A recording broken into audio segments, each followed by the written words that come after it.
Hello my dear friends and students, welcome to English next. हम लोग CHSL के English के प्रीवियस पेपर सॉल्व कर रहे हैं और आज हो गया ये 31, मतलब 30 पेपर हम लोग कर चुके हैं और आज भी हम 20 मार्च का पेपर करेंगे और ये 20 मार्च का थर्ड पेपर है। तो 20 मार्च का एक सेट और बचा होगा, उसके बाद फिर हमारे पास बचेगा 21 के 4 सेट, मतलब 5 बचे हुए हैं। आज वाला हो जाने के बाद फिर ये ख़त्म हो जाएगा। तो आप लोगों का CGL का पेपर चल रहा है, तो कुछ बच्चों ने बताया था मेरे से, तो ये हुआ था कि पेपर नॉर्मल ही आ रहा है, जैसे पिछली बार आया था वैसा ही आ रहा है, कुछ बहुत ज़्यादा हाई फाई नहीं आ रहा है। आप लोग जिनका पेपर अभी नहीं हुआ है वो लोग घबराएं बिल्कुल नहीं। वही 2022 में जो पेपर आया था दिसंबर वाला, जो मैंने डिस्कशन कराया था 40 सेट का, वो आप कर डालिए। बहुत कुछ, मतलब बहुत कुछ का कुल उसी तरह का पेपर आ रहा है, कुछ भी उससे ज़्यादा चेंज नहीं हुआ, कुछ भी स्टैंडर्ड नहीं हुआ है, उसी लेवल पर है। ठीक है, तो आप प्रीवियस पेपर लगाओ। ठीक, और CHSL का होने वाला है अगस्त में, तो आप लोग तैयार करो। CHSL हमारे साथ में, हम तो कर ही रहे हैं साथ में, और अभी आप CGL दे लीजिए। CGL CHSL दोनों का प्रैक्टिस सेट करिए आप। ठीक है, तो चलो शुरू करते हैं आज का डिस्कशन शिफ्ट 3 का। और ये रहा पहला क्वेश्चन आपकी स्क्रीन पर। शुरुआत में ही क्या कर दिया इन्होंने, रिप्लेस करना है, मतलब सब्स्टिट्यूशन का क्वेश्चन है। और ये ब्रैकेटेड पार्ट है, यहाँ से लेकर के कहाँ तक, यहाँ तक ब्रैकेटेड पार्ट है। तो देखना है हमको कि इसमें कहीं कोई गलती आ रही है क्या। लिखा है कि नंदलेस का होता फिर भी many and old poets, many and old poets. अच्छा, मेनी के बाद ये एन लगता तो है भाई, लेकिन ये जो पोइट्स लिखा है ना, तब पोइट हो जाएगा, मेनी एंड ओल्ड पोइट हो जाएगा। ठीक है, एक रूल आप लोगों ने पढ़ा होगा डिटर्मिनर्स में, अगर आ मेनी लिखा हो, मतलब मेनी के पहले आ लगा हो, तो क्या लगता है, प्लूरल काउंटेबल नाउन और प्लूरल वर्ब लगती है। लेकिन अगर मेनी के बाद आ लगा हो, मेनी के बाद आ या एन लगा हो, तो इसके बाद सिंगुलर काउंटेबल नाउन यूज होगा और इसके साथ सिंगुलर वर्ब यूज होगी। ठीक है, तो फिलहाल आप देख लीजिए कि इसमें लगा क्या है। यहाँ हैज़ लगा हुआ है और यहाँ मेनी के बाद एन लगा हुआ है और ये पोएट्स लिखा हुआ है। तो देखो वर्ब, ये जो हैज़ लगी है वर्ब तो सिंगुलर है, ठीक है, और ये मेनी के बाद आ लगा हुआ है, ये भी ठीक है। तो यही जो प्लूरल काउंटेबल नाउन है पोइट्स वाला, वही मैटर गलत हो गया, उसकी जगह पे क्या होगा, पोएट होगा।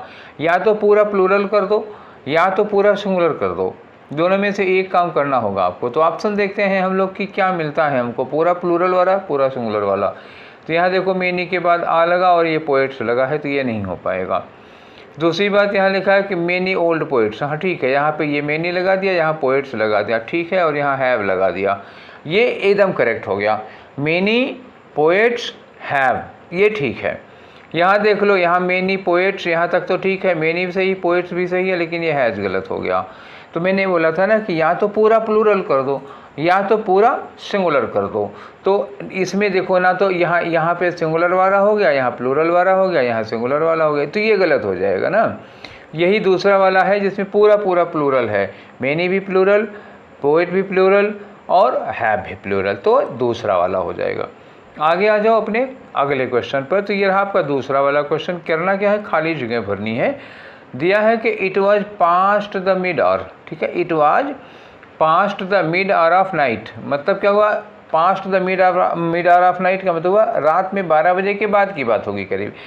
And was quite dash and dark, quite dash and dark. अब देखो, ये देखो एंड लगा हो और एंड के बाद लिखा हो डार्क, और एंड के पहले आपको भरना हो, तो क्या करेंगे कि डार्क से ही मिलता जुलता कुछ एंड के पहले लगाएंगे। ठीक है, डार्क से मिलता जुलता राइडिंग तो है नहीं, मूनलेस हो सकता है, क्योंकि मूनलेस होगा तो डार्क होगा, मूनलेस एंड डार्क ये हो जाएगा।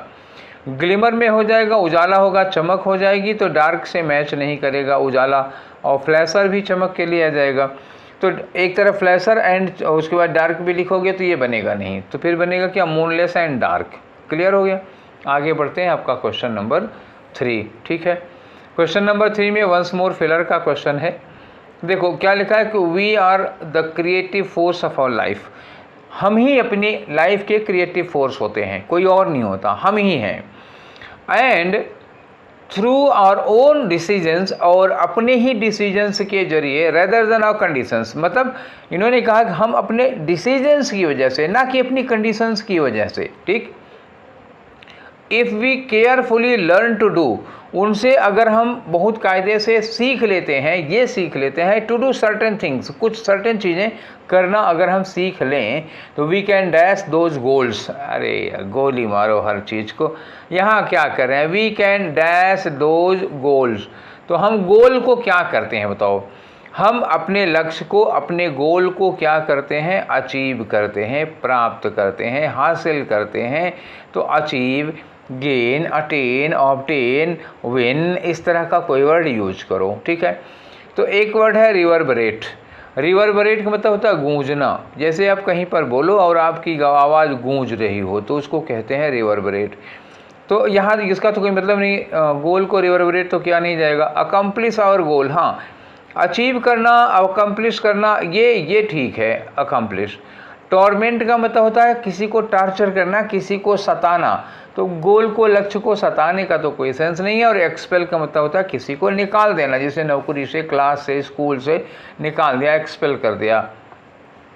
तो इन दोनों की भी कोई ज़रूरत नहीं, बस एक ही अचीव करने के सेंस में वही एक बचा है, अकम्प्लिश और गोल, ठीक है। हम अपने लक्ष्य को हासिल कर सकते हैं, ठीक। आगे चलें। तो ये रहा आपका क्वेश्चन नंबर 4। क्वेश्चन नंबर 4 में रॉन्गली स्पेल्ड वर्ड, बताओ किसकी स्पेलिंग गलत है। एक वर्ड है सरकमस्पेक्ट, एक वर्ड है कॉफर, एक वर्ड है कैमर, एक वर्ड है क्लाइंग, ठीक है। तो बताओ किसकी स्पेलिंग गलत है, मीनिंग हम बता देंगे, ठीक। तो सरकमस्पेक्ट वर्ड यूज किया जाता है निगरानी के लिए, वॉच करने के लिए, ठीक है। सरकम चारों तरफ, स्पेक्ट मतलब निगरानी रखना। इसकी स्पेलिंग एकदम से करेक्ट है, तो ये आपका आंसर नहीं होगा। कॉफर एक वर्ड है, तो कॉफर की भी स्पेलिंग सही है। तो कॉफर का मतलब क्या होता है, कॉफर का मतलब होता है जो लोहे का एक बक्सा नहीं होता, मतलब बड़ा सा लोहे का बक्सा होता है, इसमें सामान वामान रखा जाता है। स्पेलिंग इसकी एकदम करेक्ट है, तो ये आपका आंसर नहीं होगा। और एक कैमर है, कैमर की स्पेलिंग गलत है, तो ये स्पेलिंग गलत है, तो फिलहाल आंसर यही होगा। अब कैमर की सही स्पेलिंग जो मुझे मिली है, एक वर्ड मिला है CAMORRA, ठीक है, एक ये है। पता नहीं अब इसी सेंस वाला ये दिया था इन्होंने कैमर, या किसी और सेंस वाला, दूसरे अगर सेंस में किसी में दिया है तो वो मुझे पता नहीं चल पाया है। मैंने बहुत ढूंढा कैमर की स्पेलिंग का, एक CAMORRA यही वाला मिला है। फिलहाल आपको मैं आंसर ऐसे बता रहा हूँ कि ये जो क्लॉइंग लिखा हुआ है, क्लॉइंग की स्पेलिंग सही है, ठीक। क्लॉइंग की स्पेलिंग अगर सही है तो ये आंसर नहीं होगा। देखो कोई ज़रूरी नहीं है कि जिस वर्ड की स्पेलिंग गलत दी हुई है उसी वर्ड को आपको पता होना चाहिए। अगर आपको वो वर्ड नहीं पता है कि इसकी स्पेलिंग एक्चुअली क्या होगी, और बाकी के 3 वर्ड आपको पता है, ये वर्ड अच्छी तरह से मालूम है और उनकी स्पेलिंग आपको पता है, तो चौथा वाला जो नहीं पता है वो अपने आप आपका आंसर हो जाएगा, ठीक है। तो क्लॉइंग का क्या मतलब होता है बताओ। क्लॉइंग का मतलब भी लिख लो, ऊबना, मतलब गेटिंग टायर्ड ऑफ या गेट सिक ऑफ, ये हो जाता है, ऊब जाना किसी चीज़ से, ठीक। क्लियर हुआ। मैंने इस क्वेश्चन को कैसे सॉल्व किया था एक बार और देख लीजिए आप। यहाँ रॉन्गली स्पेल्ड वर्ड पूछा है, ठीक। तो इसकी स्पेलिंग मुझे पता थी, इसकी स्पेलिंग 100% मुझे पता है, तो ये सही है, तो गलत हो गया ये। अच्छा, कॉफर की भी स्पेलिंग मुझे अच्छे से पता थी और ये सही स्पेलिंग लगी, तो आंसर नहीं होगा। और क्लॉइंग की भी स्पेलिंग मुझे पता थी ऊबने के लिए, तो ये जिसकी जो वर्ड मुझे पता है, जिसकी स्पेलिंग सही है, वो आंसर नहीं हो गए। अब एक ये वर्ड जो बचा, इसकी स्पेलिंग इत्तफाकन मुझे, मतलब इस तरह का कोई वर्ड इस समय तत्काल में मुझे याद नहीं आ रहा है, तो मैं ये कह सकता हूँ कि इसकी स्पेलिंग मुझे पता नहीं है, लेकिन बाकी तीनों की पता है, इसलिए मुझे मालूम है उन तीनों की सही है, तो हर हाल में इसी की गलत होगी और ये आपका आंसर होगा। इससे मिलता जुलता एक वर्ड वही कैमोरा मुझे याद आ रहा था और कोई नहीं याद आया, ठीक है। तो आपका आंसर हो गया, ये 3 वाला ही होगा, पक्का है। आगे आ जाओ अपने क्वेश्चन नंबर 5 पे। तो देखते हैं क्वेश्चन नंबर 5 में क्या दिया है, करेक्ट इनडायरेक्ट फॉर्म, ठीक। करेक्ट इनडायरेक्ट फॉर्म यहाँ लिखा I said I am not. तो अगर ये रिपोर्टेड में आई दिया है तो आप स्पीकर के अकॉर्डिंग चेंज करेंगे, दोनों आई हो जाएंगे। तो आई चेंज नहीं करना है हमको, आई एम का क्या हो जाएगा, वाज हो जाएगा, आई वाज हो जाएगा। क्यों, यहाँ सेड लगा हुआ है, पास्ट में है, और कोई दिक्कत नहीं है और कुछ करना नहीं है, तो हो जाएगा आई सेड या आई टोल्ड के बाद ऑब्जेक्ट लगाना पड़ेगा। आई टोल्ड हर चारों में दिया हुआ है, तो ठीक है, आई टोल्ड हर हो गया। अब आप दैट लगाओगे, दैट के बाद आई ही रहेगा, एम का वाज हो जाएगा। तो ढूंढो, I told her that I was, तो ये तो ठीक है। और देख लो गलती क्या है, वाज का हैड तो किसी कीमत पर नहीं होगा, वाज का वुड नहीं होगा, और एम का वाज हो जाना चाहिए, ये गलत हो गया। ठीक है, बाकी नीचे 3 गलत हो गए। मैं केवल स्पेलिंग वाले में नहीं, हर जगह मैं क्वेश्चन में कोशिश ये करता हूँ कि गलती निकाल लेता हूँ, गलती निकालने के बाद जो बचेगा वही मेरा सही आंसर हो जाएगा। नेक्स्ट आ जाओ क्वेश्चन नंबर 6 में। 6 में क्या है, आपको PQRS लगानी है। ठीक है, और स्टार्टर दिया नहीं हुआ है। स्टार्टर नहीं दिया है तो आप कैसे करेंगे इसको, चलो पढ़ के देखा जाता है। लिखा है कि द एवरेज एडल्ट गेट 2 और 4 कोल्ड्स a year। एक एवरेज एडल्ट जो है, मतलब एक सामान्य एडल्ट, एडल्ट मतलब वयस्क, मतलब एबव 18 ईयर्स, वो एक साल में 2 या 4 बार उसको कोल्ड मतलब क्या हुआ, जुखाम होता है। वाइल द एवरेज चाइल्ड, जो बच्चा है, चाइल्ड है, उसको एक साल में 6 से 8 बार जुखाम होता है। ये इन्होंने कहा इस पी वाले सेंटेंस में कि एक एडल्ट को, मतलब एबव 18 वाले को एक साल में औसतन 2 से 4 बार जुकाम पकड़ता है, और एक एवरेज बच्चे को 6 से 8 बार जुकाम पकड़ता है। अब ये बात कहाँ से शुरू हुई अभी पता नहीं चल रहा है। आगे लिखा है it is the most frequent infectious disease in humans. ये इंसानों में सबसे ज़्यादा कॉमन, मोस्ट फ्रिक्वेंटली होने वाली इन्फेक्शस बीमारी है। तो किसको कह रहे हैं, इट इज़, ये जुखाम होगा, वही जुखाम को कह रहे हैं। अभी भी हमको स्टार्टर नहीं मिला।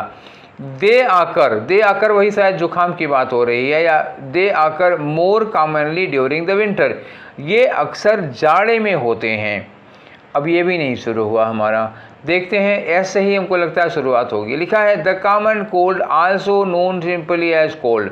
जो कॉमन कोल्ड होता है, जो जुकाम है, जिसको हम आल्सो कोल्ड के नाम से जानते हैं, is a viral infectious disease. ये एक वायरस से होने वाली संक्रामक बीमारी है of the upper respiratory tract. जो अपर रेस्पिरेटरी ट्रैक्ट का मतलब क्या हुआ, हमारे सीने में ये जो ट्रैकिया होता है, ट्रैकिया विंड पाइप जो कहते हैं, मतलब लंग्स के ऊपर वाला अपर रेस्पिरेटरी ट्रैक्ट होता है। तो इन्होंने कहा अपर रेस्पिरेटरी ट्रैक्ट में होता है, हमारे गले में और ट्रैकिया तक में होता है। That primarily affects the nose, जो सबसे पहले नाक को प्रभावित करती है। तो एस से स्टार्ट हुआ, एस में ही आपको कोल्ड के बारे में, जुकाम के बारे में बताया गया, तो एस से ही स्टार्ट होगा, बाकी में और आगे चीज़ें हम लेके चलेंगे। तो एस के बाद क्या लगा लो, अब लगा लो कि जब इन्होंने कहा कि जो जुखाम है एक बहुत ही कॉमन या सबसे ज़्यादा होने वाली एक कॉमन सी वायरस से होने वाली बीमारी है, जो सबसे पहले नाक को प्रभावित करती है। उसके बाद आप ये कहोगे कि जनरली ये किस सीज़न में होती है।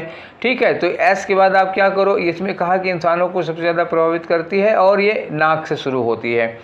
अब उसके बाद ये कहोगे तो ज़्यादा अच्छा रहेगा कि ये ज़्यादातर जाड़े में होती है। ठीक है, अब उसके बाद ज़्यादातर जाड़े में होती है। उसके बाद ये कहो, यहाँ लिखा है ना कि most frequent infectious disease in humans, ये ह्यूमंस लिखा। फिर अब ये भी कह सकते हो इसके बाद कि दे आकर, ये जो जुकाम उखाम होता है सबसे ज़्यादा कब होता है, विंटर के समय में हुआ करता है। ये लगाओ या ये लगाओ कि the average adult gets 2 or 4। हाँ, ये पहले करो, क्योंकि ये ज़्यादा, जब ये बता रहे हैं ना कि कितनी बार होता है, 2 से 4 बार, 2 से 4 बार, तो यहाँ कोल्ड्स लिखा हुआ है ना, तभी ये दे लग पाएगा ये, क्योंकि जो हमको दे मिल रहा है। अब आप एक दे पे ज़रा चलिए तो कंसंट्रेट होइए ज़रा, ये दे लिखा हुआ है, इसके पहले हमको कहीं पर प्लूरल मिल नहीं रहा है।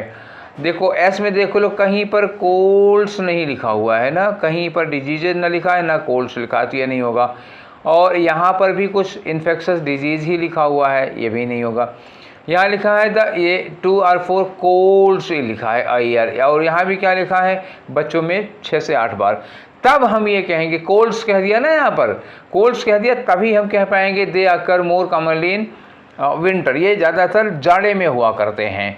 तो ये दे इस कोल्ड्स को फॉलो करेगा, इसके मतलब हम पी के बाद ही आर लगाएंगे, और स्टार्टिंग में क्या है, एस है, एस के बाद क्यू है, तो एस क्यू पी आर कहाँ है, ये वाला आंसर आपका थर्ड वाला हो गया। ठीक है, अब तो समझ में आ गया ना, धीरे धीरे आराम से पढ़ाया हूँ। आगे आ जाओ क्वेश्चन नंबर 7 पे। ठीक, क्वेश्चन नंबर 7 में आपको क्या बताना है, अपोजिट मीनिंग बतानी है। किसकी बतानी है, कोर्स की। और कोर्स का मतलब क्या होता है, कोर्स मतलब होता है रफ, जिसको आप कह सकते हो खुरदरा, मतलब जो चिकना ना हो, जो स्मूथ ना हो, मोटा होता है, कोर्स होता है, खुरदरा टाइप का होता है। तो इसका अपोजिट बताना है। अनरिफाइंड का मतलब क्या हुआ, अनरिफाइंड होगा तो यही रफ होगा, खुरदरा होगा। बटरी, बटरी का मतलब जिसमें बटर लगा दो, ठीक है, जिसमें मक्खन लगा दोगे तो चिकना हो जाएगा ना, तो बटरी चिकना हो जाएगा, ये एंटोनीम हो गया, क्योंकि अभी चिकना कोई नहीं। ग्रंटेड का मतलब हो गया सेटिस्फाइड, ठीक है, एक एक साइनोनिम मिल जा रहे हैं भाई। ग्रंटेड मतलब सेटिस्फाइड, देखो सेटिस्फाइड, सैटिएटेड, ग्रेटिफाइड, कंटेंटेड, ये इसका एक और साइनोनियम मिल गया आपको, आपको ग्रंटल्ड हो गया, ठीक है। और डिवोटेड का मतलब होता है समर्पित, डेडिकेटेड होता है। तो ठीक, ये तो आपको समझ में आ गया। आगे बढ़ते हैं हम लोग नेक्स्ट क्वेश्चन पर, और आपका ये रहा क्वेश्चन नंबर 8। तो क्वेश्चन नंबर के 8 में क्या करना है आपको, मीन्स द सेम, इसकी आपको क्या बतानी है, सिमिलर मीनिंग बतानी है। तो जब अब उसकी सिमिलर मीनिंग आप तभी बता पाओगे ना जब आप उसकी मीनिंग, जेजुने की क्या मीनिंग होती है, जब आप ये जानते हो तभी तो बता पाओगे। तो चलो जानते हैं कि जेजुने की क्या मीनिंग है। तो जेजुने की मीनिंग ऐसे होती है ना, जैसे कोई चीज़ बहुत साधारण सी है, बहुत ही सिंपल सी है। बहुत सिंपल होने मतलब जो अट्रैक्टिव नहीं है, अनअट्रैक्टिव, ऐसे समझो, अनअट्रैक्टिव कोई ऐसी चीज़ है, ठीक। अरे यार गलत हो जा रहा है, स्पेलिंग पता नहीं क्यों गड़बड़ हो जा रही। अनअट्रैक्टिव, आज ये हमारा स्टाइलस इस पर बहुत अच्छा सा चल नहीं रहा, पता नहीं क्यों, तो अनअट्रैक्टिव होगा। और ड्रैब का मतलब भी होता है ना, मटमैला सा, और जो बहुत सुंदर, बहुत आकर्षक नहीं होता, अनअट्रैक्टिव होता है। तो ड्रैब जो है वो उसका सिमिलर मीनिंग में आ जाएगा। तो आंसर ये हो गया। बाकी का समझो, कॉस्मोपॉलिटन क्या होता है। कॉस्मोपॉलिटन एक ऐसे व्यक्ति को कहते हैं जो पूरे विश्व को एक परिवार मानता है, मतलब a person who deals the world as a family, विश्व वसुधैव कुटुंबकम की फीलिंग रखने वाला कॉस्मोपॉलिटन आदमी कहा जाता है। अनचाइल्ड लाइक, अब देखो चाइल्ड लाइक का मतलब क्या होता है, बचकाना। अनचाइल्ड लाइक का मतलब होता है जो बचकाना ना हो, जो बच्चों जैसी हरकतें ना करता हो, मतलब मेच्योर हो जाएगा। अनचाइल्ड लाइक का मतलब क्या हो गया, चाइल्ड लाइक इमेच्योर हो जाएगा, और अनचाइल्ड लाइक का मतलब क्या हो गया, मेच्योर हो गया। और पोइग्नेंट का मतलब क्या होता है, इसकी हिंदी मीनिंग बहुत प्यारी सी है, देखना चाहोगे लिखो, देखो, मार्मिक। मार्मिक मतलब क्या होता है, जो तुम्हारे दिल को छू ले, मतलब something that can touch the feeling of your heart, जो आपके दिल को छू लेती है, आपकी फीलिंग को छू लेती है, उसको पोइग्नेंट कहते हैं। बहुत प्यारा सा वर्ड है, यूज किया करो, अच्छा लगता है। The पोइग्नेंट story of the poor child, उस गरीब बच्चे की मार्मिक कथा, दर्द भरी कथा, वो होता है पोइग्नेंट, ठीक है। अच्छा लगा, लगाना। आगे आ जाओ क्वेश्चन नंबर 9 में। तो 9 में क्या है जी, 9 में है आपको एक इडियम की मीनिंग बतानी है, new kid on the block, ठीक है। New kid on the block मतलब आपके ब्लॉक पे कोई नया बच्चा आया है, कोई नया किड आया है, तो इसकी क्या मीनिंग होगी बताओ। तो मतलब आपकी एरिया में, ब्लॉक का मतलब आपकी एरिया में कोई नया बच्चा आया है, मीनिंग हुआ कि कोई मतलब कोई आपके लोकेलिटी में नया रहने के लिए आया है। डोंट हर्ट एनीवन, अरे बिल्कुल नहीं होगा। Savings set aside for future, future के लिए जो आप अपने बचत को, मतलब अपनी कमाई का बचत कुछ बचा के रखते हैं, तो ये यहाँ नहीं है। नॉनसेंस होगा ही नहीं। Someone new to the group or area, मतलब आपके ग्रुप में, आपके एरिया में कोई नया आया है, वही new kid on the block हो गया, चौथे नंबर वाला। आगे आ जाओ क्वेश्चन नंबर 10 में। 10 में देखो क्या कह रहे हैं, ये पैसिव फॉर्म बनानी है किसकी, the cat ate all the pastries, मतलब बिल्ली ने सारी पेस्ट्री खा डाली, तो ऑल द पेस्ट्रीज इधर आएगा। एट वर्ब की सेकेंड फॉर्म है, तो क्या होगा, ऑल द पेस्ट्रीज के लिए वर लग जाएगा और ईट का ईटन हो जाएगा। All the pastries were eaten by the cat. तो पहले तो आप ऑल द पेस्ट्रीज पहले आना चाहिए, मतलब चारों में ऑल द पेस्ट्रीज ही पहले दिया हुआ है। देखो all the pastries, all the pastries, all the pastries, all the pastries, सब में दिया हुआ, तो इधर कोई झंझट नहीं है। अब एट वर्ब की सेकेंड फॉर्म है, तो हमें वाज वर्ब के साथ थर्ड फॉर्म चाहिए, तो ये वर्ब के साथ थर्ड फॉर्म दिया है। यहाँ इज लगा हुआ नहीं होगा, हैड लगा नहीं होगा, आर होगा नहीं होगा, क्योंकि पास्ट इंडेफिनिट है, वर्ब की सेकेंड फॉर्म है, तो एक ही ऑप्शन हुआ आपका। आगे आ जाओ क्वेश्चन नंबर 11 में। तो 11 में क्या कह रहे हैं, रांगली स्पेल्ड, फिर से रांगली स्पेल्ड वर्ड। चलो देखते हैं अब की बार क्या गलत हुआ है। बिसीज का मतलब क्या होता है, घेरा डाल लेना, इसकी स्पेलिंग एकदम से सही है, तो ये आंसर नहीं होगा। बिनाइन का मतलब क्या होता है, कोई ऐसी चीज़ जो नुकसानदायक नहीं है। बेन अच्छा लगता है, अच्छे वर्ड के लिए यूज किया जाता है ना, अच्छे सेंस में बेन होता है या बेनी होता है। वेल, गुड, नोबल, जेंटल के लिए यूज होता है। तो बेनाइन का मतलब जो चीज़ हार्मलेस है, आपकी शरीर को नुकसान नहीं पहुंचाएगी, वो होगा। बाइफरकेट का मतलब क्या होता है, जैसे आप इधर से ये रास्ता पकड़ के जा रहे हैं, ये जा रहे हैं, तब तक इधर से एक रास्ता इधर निकल गया, एक रास्ता इधर निकल गया, तो ये रास्ता क्या हो रहा है, बाइफरकेट। यहाँ पहुँचने के बाद एक इधर जा रहा है, एक इधर जा रहा है, इसी को कहते हैं बाइफरकेट कर जाना, ठीक है। और एक वर्ड लिखा है बेनिफिशियल। बेनिफिशियल का मतलब क्या होता है, फ़ायदेमंद होता है, लाभदायक होता है। तो बेनिफिशियल की स्पेलिंग आपको याद है ना, ये तो आप बचपन से लिख रहे हो, BENE हो जाएगा, FICI, उसके बाद क्या होगा, AL होगा, यहाँ बी ये जो लिखा है ना EL की जगह AL होना चाहिए था, इसकी स्पेलिंग गलत हुई, मतलब यही आपका आंसर हुआ। अब ठीक है, चलो आगे आते हैं क्वेश्चन नंबर 12 में आपके। तो ये 12 रहा आपकी स्क्रीन पर। क्या करना है, सिनोनिम बताना है किसका, बडी। अरे ऐसे नहीं दोस्त ही मिलोगे तो अरे बडी, अरे बडी, अरे बडी मतलब क्या होता है, फ्रेंड। बडी कौन होता है, आपका फ्रेंड होता है, आपका मित्र, आपका दोस्त होता है, उसी को कहते हैं हम लोग बडी। तो बताना सिनोनिम है ना, तो ठीक है। तो फिर इसमें कौन हो सकता है, देखो, फो का मतलब क्या होता है, दुश्मन, ठीक, फो हो गया दुश्मन, और एनिमी मतलब दुश्मन, तो ये तो एंटोनीम हो गए। फो भी एंटोनीम हो गया, एनिमी एंटोनीम हो गया। अब हो गया एसोसिएट और स्टाइलिस्ट। तो स्टाइलिस्ट का कोई लेना देना ही नहीं है। एसोसिएट का मतलब क्या होता है, जो हमारे साथ जुड़ा होता है, जो हमारे साथ मतलब एसोसिएटेड है, हमसे जुड़ा है, जो हमारे साथ है, जो हमारा साथ देता है। तो अब बडी का साइनोनिम मतलब दोस्त का साइनोनिम एसोसिएट लगा सकते हो, क्योंकि वो हमारा साथी है, ठीक है। आगे आ जाओ अपने क्वेश्चन नंबर 13 में। तो देखो 13 क्या कह रहे हैं, साइनोनिम बताना है आपको किसका, क्रेवन का। क्रेवन का मतलब क्या होता है, डरपोक आदमी, डरपोक, ठीक है, ये हो गया डरपोक। दूसरा वर्ड लेना चाहते हो तो क्या वर्ड आ जाएगा इसके लिए, कावर्ड आ सकता है। एक वर्ड और लेना चाहो तो क्या हो सकता है, टिमिड हो सकता है, ठीक है, TIMID। टिमिड मतलब भी होता है कायर या डरपोक। एक इडियम है इनके लिए, चिकन हार्टेड। चिकन हार्टेड का मतलब क्या हुआ, ये एक ऐसे लोग होते हैं कि गली में कुत्ता भौंकेगा तो खिड़की दरवाज़ा बंद करके बिस्तर के नीचे घुस जाते हैं, तो ये चिकन हार्टेड टाइप के लोग होते हैं, ठीक है। तो क्रेवन का हमको बताना क्या है, साइनोनिम। डरपोक ढूंढो, इसमें कहीं दिया हुआ, ये कावर्डली दिया हुआ, ये डरपोक हो गया।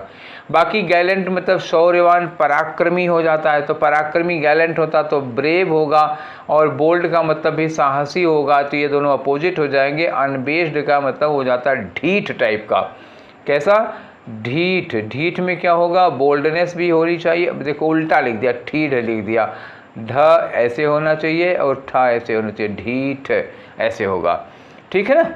तो चलो आगे बढ़ते हैं हम लोग, आपका आंसर तो मिल ही गया कावर्डली। नेक्स्ट क्वेश्चन पे आते हैं, क्वेश्चन नंबर आपका 14, और यहाँ भी फिलर का काम है। तो देखो क्या, द साइंटिस्ट डैश दैट।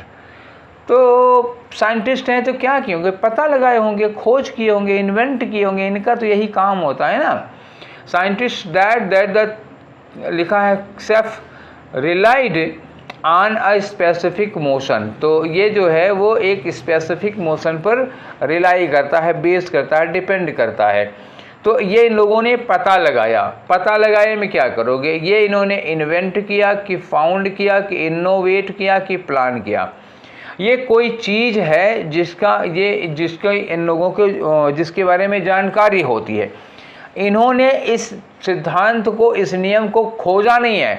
लिखा है ना, ceps relied on a specific motion, ये एक स्पेसिफिक मोशन पर रिलाई करता है। तो ये आज नहीं करने लगा, जब इन लोगों ने पता लगाया तब से नहीं करने लगा, ये पहले से करता रहा है, इन लोगों को पता नहीं थी, अब पता चल गई। तो जो चीज़ हमको पता नहीं होती है वो पता चलती है, तो हम उसको क्या कहते हैं, पता लगाया, तो ये हो गया फाउंड ना। इन्वेंटेड मतलब ये कोई नई चीज़ अगर ये बनाए होते, तो अब ये तो नेचर में पहले से ही चल रहा है ना, तो ये इन्होंने बनाया थोड़े है, तो बनाया नहीं है, तो वो चल रहा था, उसको ये पता लगाए हैं।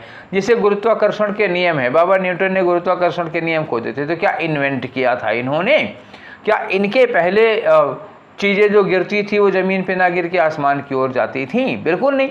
गुरुत्वाकर्षण का नियम पहले से था, न्यूटन के पता लगाने के पहले।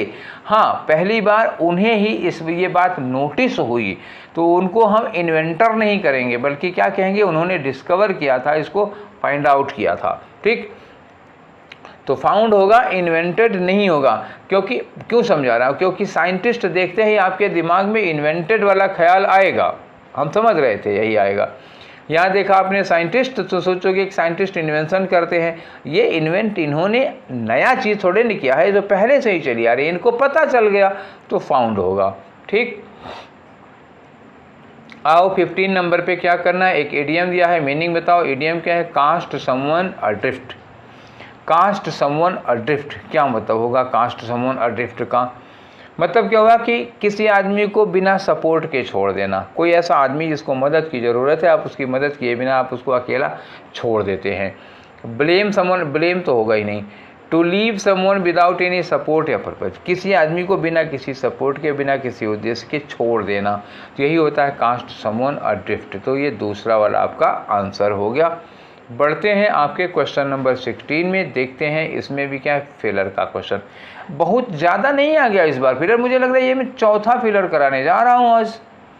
कोई बात नहीं, आने तो हमको, तुमको क्या करना है, सॉल्व करेंगे हम। Just one dash of paper can lead to whole lot of fun. तो just one dash of paper, अब ये बताओ कि पेपर के लिए क्या लगेगा? Group of paper, sheet of paper, bunch of paper, bulk of paper. तो क्या होता है? Sheet of paper. पेपर की सीट होती है, पेपर का ग्रुप या पेपर का बंच नहीं होगा। ग्रुप लोगों का होगा, बंच चीज़ों जैसे गुच्छा है, चाबियाँ, उनका बंच होता है। बल्क मतलब क्या होता है? बहुत ज़्यादा अमाउंट में। तो यहाँ क्या होगा? सीट ऑफ पेपर होगा। ठीक, पेपर के लिए वही सुटेबल है, कोलोक्वियलिज्म आ गया।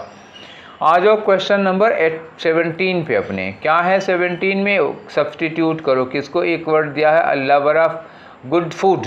लवर ऑफ गुड फूड का मतलब एक ऐसा व्यक्ति जिसको अच्छा खाने का शौक होता है, मतलब ज़्यादा खाने का नहीं, अच्छा खाएगा वो। भले वो 2 रोटी खाएगा, लेकिन जब वो 2 रोटी खाएगा तो रोटी में अच्छा, मतलब क्या कहते हैं, मक्खन या घी लगा होगा, और दाल होगी, दाल भी भले एक आधी कटोरी दाल हो, लेकिन अच्छे से दाल फ्राई या छौंकी हुई होगी, और सब्जी भी होगी, अचार भी होगा। मतलब वो थाली में हर चीज़ रखेगा, थोड़ा थोड़ा। खाने का शौकीन है, अच्छा खाने का शौकीन है, पेट भरने का नहीं कि एक कुकर चावल मिल जाए, एक भगोना दाल मिल जाए, भर लें हम, ऐसा कुछ नहीं होता। ठीक, थोड़ा सा खाएगा, अच्छा खाएगा। तो ऐसे लोगों को क्या कहते हैं? गवर्नमेंट कहते हैं। चाउनिस्ट का मतलब क्या होता है? कट्टर समर्थक। चाउनिस्ट का मतलब क्या हुआ? कट्टर समर्थक। जैसे आप किसी का समर्थन करते हैं तो आंख मूंद कर करते हैं, अंधभक्त जिसको कहा जाता है, तो मतलब उसके खिलाफ हम सुन ही नहीं सकते किसी चीज़ को, ये कट्टर समर्थक होता है। एसोटेरिक क्या होता है बताओ? एसोटेरिक का मतलब होता है बहुत, कोई चीज़ बहुत गूढ़ है, या बहुत सीक्रेट है, या इतना मतलब कॉम्प्लिकेटेड है कि हमको उसका मतलब नहीं समझ में आ रहा है, तो ये हो जाता है गूढ़। एर्गोफिलिक, एर्गोफिल, देखो एक वर्ड इन्होंने लगाया है, फिल, PHILE। मतलब क्या हुआ? फिल का मतलब होता है जिससे हमें किसी चीज़ से प्यार हो जाता है, किसी चीज़ से कह रहा हूँ, ठीक है। और एर्गो क्या होता है? ERGO। एर्गो यूज किया जाता है वर्क के लिए, कार्य के लिए। तो एर्गोफिलिक का मतलब क्या हुआ? ऐसा व्यक्ति जिसको काम से प्यार हो। एर्गोफिल का मतलब क्या हुआ? Love for work. मतलब एर्गो कैसे कह सकते हैं इसको? एर्गोमेनिया होता है, काम करने की बीमारी, काम से बहुत प्यार होता है एर्गो, तो ऐसे एर्गोफिलिक लोग होते हैं। ठीक, आपका आंसर है गवर्नमेंट, बाकी सबका हमने मतलब बता दिया। देखो स्टाइलस गिरा जा रहा था, ठीक है, ये क्रिकेट खेलने का फ़ायदा है कि ज़मीन पे गिरा नहीं। आगे आ जाओ क्वेश्चन नंबर 18 में। एरर बतानी है आपको। आई फेल्ट दैट, यहाँ तक तो कोई गड़बड़ नहीं है। I felt that I was be groomed. भाई देखो, ये वाज और ये बी दोनों एक साथ नहीं हो सकते। वाज के बाद बीइंग आ सकता है, बी और बीन नहीं आ सकता किसी कीमत पर। आई वाज ग्रूम्ड, ये कहो, I was groomed for success in the world. I felt that I was groomed. तो गलती किस में है? ये वाज के बाद बी नहीं लगा सकते हो, ये तीसरा वाला गलत हो गया। अब आ जाओ अपने क्वेश्चन नंबर 19 में। क्या करना है 19 में? No error. अच्छा, मतलब एरर बतानी है यहाँ भी। गुरु इज समवन, एक गुरु, गुरु मतलब अब जैसे मैं तुम लोगों का गुरु मानो तो मैं तुम्हारा गुरु ही हूँ, तो अ गुरु इज समवन, गुरु एक ऐसा व्यक्ति होता है who does not charge you a fee, जो आपसे फीस नहीं लेता। क्यों नहीं लेता? Because someone who is tied in greed, क्योंकि कोई ऐसा व्यक्ति जो इज टाइड इन ग्रीड, जो लालच से बंधा हुआ है, कुड नॉट रिलीज यू, तो जो लालच से बंधा हुआ है वो तुम्हें मुक्त नहीं कर सकता, वो तुम्हें आज़ाद नहीं कर सकता है। बताओ कहाँ गलती है इसमें? बातों के अच्छाई पर मत जाना। सेंटेंस में बात बहुत अच्छी की गई है, लेकिन आपको सेंटेंस में ग्रामेटिकल एरर निकालनी है ना, बात के कंटेंट में कोई एरर नहीं निकालनी है। वैसे एरर है भी नहीं उसके कंटेंट में। चलो अब आपको बताता हूँ। देखो ये जो सिद्धांत है कि गुरु एक ऐसा व्यक्ति होता है जो आपसे फीस नहीं चार्ज करता, क्योंकि जो लालच से बंधा होता है वो आपको मुक्त कैसे कर सकता है, आपको रिलीज कैसे कर सकता है। ठीक, ये सेंटेंस जो है वो क्या है? एक यूनिवर्सल ट्रूथ नेचर का सेंटेंस है, जिसमें एक सार्वभौमिक सत्य की बात की जा रही है। दुनिया भर में ये एक सत्य है, एक ट्रूथ है। ट्रूथ है तो पास्ट में नहीं हो सकता, प्रेजेंट में होगा। तो गुरु के साथ क्या लगा है? इज लिखा हुआ है। अब याद देखो, हु डज नॉट चार्ज, जो आपसे फीस नहीं लेता है, प्रेजेंट में है। बिकॉज हु इज टाइड, जो लालच से बंधा हुआ है, ये भी हो गया। तो कुड पास्ट में कैसे हो सकता है? ये क्या होगा? कैन होना चाहिए कि नहीं होना चाहिए? बताओ, मतलब उचित बात कह रहा हूँ ना, लॉजिकल है कि नहीं है? तो ये लॉजिकल है। यहाँ कैन कैसे लगाओगे? तो मतलब यही गलती है। कैन को जहाँ मिले कैन वहाँ काटो। कहाँ है? यहाँ है, देखो कैन, ये कुड नॉट लगा हुआ। तो आपका आंसर कौन सा हुआ? सेकंड वाला हो गया। आगे आ जाओ क्वेश्चन नंबर 20 पे भैया। तो 20 में देखो क्या कर रहे हैं। 20 में फिर वही PQRS वाली बात आ गई। ठीक, तो देखें इसमें क्या लगा सकते हैं हम। पहले देखते हैं क्या किसी से 2 से स्टार्ट हो सकता है या 1 से ही स्टार्ट हो सकता है। मेनी रिटेलर्स हैव इन्वेस्टेड, बहुत सारे रिटेलर्स, रिटेलर मतलब जो फुटकर विक्रेता होते हैं। मेनी रिटेलर्स हैव इन्वेस्टेड, ने इन्वेस्ट किया है, बहुत सारे रिटेलर्स ने इन्वेस्ट किया है। अब बताओ क्या इन्वेस्ट कर सकते हैं? इन्वेस्ट कर सकते हैं time and money into understanding. हाँ, बात तो सही है कि वो टाइम और मनी इन्वेस्ट कर सकते हैं। एस से तो स्टार्टिंग, ये पी से तो स्टार्टिंग ठीक ठाक लग रही है हमको। ठीक है, आगे लिखा है कि make them healthier so they can continue to be marketed. आगे लिखा है प्रमोशंस वर्क, फिर लिखा है and changing product ingredients to ये टू लगाना, टू के बाद वर्ब की फर्स्ट फॉर्म आएगी, मतलब आर के बाद क्यू आना चाहिए। एक हमको ये क्लू मिल गया कि आर के बाद क्यू लगेगा, श्योर। तो अब आर के बाद क्यू लगाना है। ये लिखा ना टू के बाद वर्ब की फर्स्ट फॉर्म, ये मेक में वर्ब की फर्स्ट फॉर्म मिलेगी और कहीं नहीं मिल रही है, तो आर के बाद क्यू लगा दो। आगे लिखा है कॉम्प्लेक्सिटी रिफिटिंग शॉप्स रिटेलिंग विच हेल्थियर के बाद आगे कुछ आ जाएगा। ठीक है, तो स्टार्टिंग किससे हो रही है इसमें? इन्वेस्टेड के बाद क्या इन्वेस्ट किया? अभी नीचे इन्वेस्ट करने के लिए तो कुछ मिल नहीं रहा है हमको। आर और क्यू का पेयर मिला हुआ है, ये बात याद रखिएगा, हम फिर से लिख दे रहे हैं। अब यहाँ देखो किसी मेनी रिटेलर्स ने इन्वेस्ट किया है। इन्वेस्ट किया है तो क्या इन्वेस्ट? बताओ, कॉम्प्लेक्सिटी इन्वेस्ट करेंगे कि प्रमोशन वर्क? नहीं ना, तो क्या इन्वेस्ट करेंगे? टाइम और मनी इन्वेस्ट। तो मतलब हमको स्टार्टिंग क्या है? पी। तो स्टार्टिंग पी किस में है? ये दोनों तो है नहीं, ये दोनों में स्टार्टिंग में पी है। अब हमारा यह है कि आर क्यू लगना चाहिए, मतलब आर पहले होगा क्यू बाद में होगा। देखो यहाँ टू लगा, यहाँ वर्ब की फर्स्ट फॉर्म लगी है। अब देख लो यहाँ पे आर क्यू दिया नहीं है भैया, यहाँ क्यू आर दिया है। पी से स्टार्टिंग है लेकिन क्यू आर है, इसलिए गलत हो जाएगा। यहाँ पी से स्टार्टिंग है, उसके बाद आर के बाद क्यू दिया हुआ, तो ये चौथा वाला आपका आंसर हो जाएगा। आगे आ जाओ अब अपने क्वेश्चन नंबर 21 से 25 में। तो 21 से 25 में होता क्या है ये आपको ऑलरेडी पता है, ये देखो। ठीक है ना, चलो पढ़ते हैं। लिखा है क्रिस्टियानो रोनाल्डो डोस सैंटोस एविरो, ये पूरा नाम है। रोनाल्डो का पूरा नाम, हम लोग तो फिलहाल रोनाल्डो के नाम से जानते हैं उनको भैया, पूरे नाम के चक्कर में कभी पढ़े नहीं। तो ये हम इतना ले लेते हैं रोनाल्डो। ये हैं बोर्न ऑन February 5, 1985 में 5 फरवरी को पैदा हुए थे। And commonly known as Cristiano Ronaldo, generally उनको क्रिस्टियानो रोनाल्डो के नाम से जाना जाता है। तो नोन एज, बस नोन एज ढूंढ लो, ये तो फिक्स वाला नोन एज हो गया। नोन फॉर कब लगाते हैं हम? नोन फॉर तब लगाते हैं जब वो जिस बात के लिए, जैसे कहीं लिखा था फुटबॉल के लिए फेमस है, तो नोन फॉर फुटबॉल ये हो जाएगा। अब उनको क्रिस्टियानो रोनाल्डो के नाम से जाना जाता है तो नोन एज लग जाएगा। तो पहला वाला तो हम लगा चुके, ये फार की गुंजाइश थी लेकिन यहाँ वो सेंस नहीं है, ठीक है। और आगे चलते हैं, इसको यहाँ तक हो गया। तो ये जो रोनाल्डो है इज अ पुर्तगीज फुटबॉलर, ये पुर्तगाल के फुटबॉलर है। Who dash as a forward, तो ये फॉरवर्ड है, फॉरवर्ड के लिए खेलते थे, तो यहाँ प्ले की जैसा कोई वर्ड आएगा जो कि खेलते थे फॉरवर्ड से। For Spanish club real Madrid, तो स्पेनिश क्लब रियल मैड्रिड के लिए खेला करते थे। एंड सर्व्स एज कैप्टन, और कैप्टन के रूप में इन्होंने सेवा की। Dash the Portuguese national team, तो कैप्टन ऑफ हो जाएगा ना, तो यहाँ की टीम के कैप्टन के रूप में उन्होंने सेवा की। आगे लिखा है कि Ronaldo currently holds the distinction of being the most expensive player in the football history, तो फुटबॉल की हिस्ट्री में सबसे ज़्यादा महंगे खिलाड़ी होने का इनके पास मतलब एक क्या कहते हैं डिस्टिंक्शन है। किसके बाद? After dash transferred to Real Madrid from Manchester, ठीक है ना, आफ्टर डैश ये हो गया, आफ्टर डैश ट्रांसफर। तो अब वहाँ से ट्रांसफ़र होने के बाद कहाँ से, वो कहाँ है? रियल मैड्रिड, मैनचेस्टर से यहाँ आ गए यूनाइटेड। आगे लिखा in a deal worth, in a deal, जब ये डील हुई थी इनकी, कितने में डील हुई थी?